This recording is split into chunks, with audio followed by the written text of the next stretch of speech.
السلام علیکم. وعلیکم السلام ورحمۃ الله. څنګه یې؟ خیرونه خیر خو ښه یې؟ صحت مزاج جوړې خیرت ان شاء الله. خیر مې ولیدلې. قراري ده شکر دی. الحمدلله.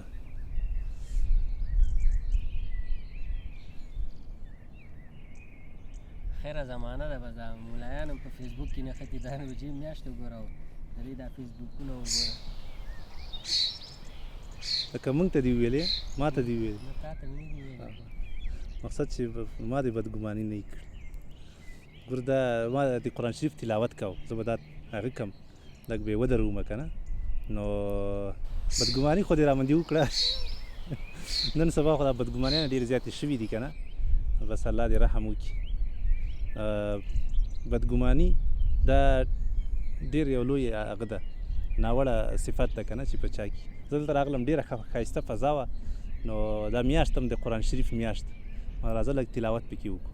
تا ته څه فکر کېده چې دا فیسبوک هغه کوي؟ ما خو اوس دا ملایان تمام ورځ نښتي بس دا داسې دی او داسې دی تمام ورځ فیسبوک کې نښتي. ما لکه چې ډېر وخت نه دلته ناست یم مالته هم لکه چې پکې بیخي دننه ننوتی نه نه ما د قرآن شریف تلاوت کوو ځکه چې میاشت رمضان ده دې ته د قرآن شریف میاشت هم ویل کېږي. نو بدګماني باور وکړئ زموږ او ستاسو د ټولنه کې ډېره عامه شوې ده. خلک سخت بدګمانه دي په یو بل باندې که نه او متاسفانه له دغه بدګماني نه بیا حسد هم پیدا کېږي دروغ هم پیدا کېږي نور ګناهونه تر دې اندازې پورې چې الله جل جلاله قرآن شریف کې دغه بدګماني له غیبت نه هم وړاندې ذکر کړي. یعنې خلک دا د غیبت په هغه باندې خبر دي که نه چې څومره لویه ګناه ده خو د بدګماني په قصه کې هم نه دي. یو باندې بدګمانه دا به داسې کوي د هغه مطلب داسې و هغه پسې مې داسې وکړه لکه دا اوس چې څنګه تا فکر وکړه. صحیح ده چې رمضان کې ولې باید څوک فیسبوک وکاروي؟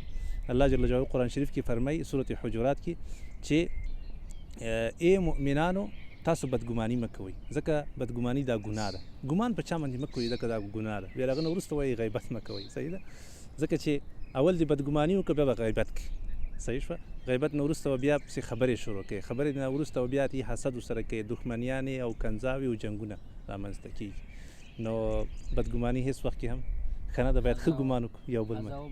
صحیح ډېر وبښئ مننه. زه انشاءالله بیا خبرې کوو رمضان نه وروسته بیا ګپ شپ لګو. صحیح ده.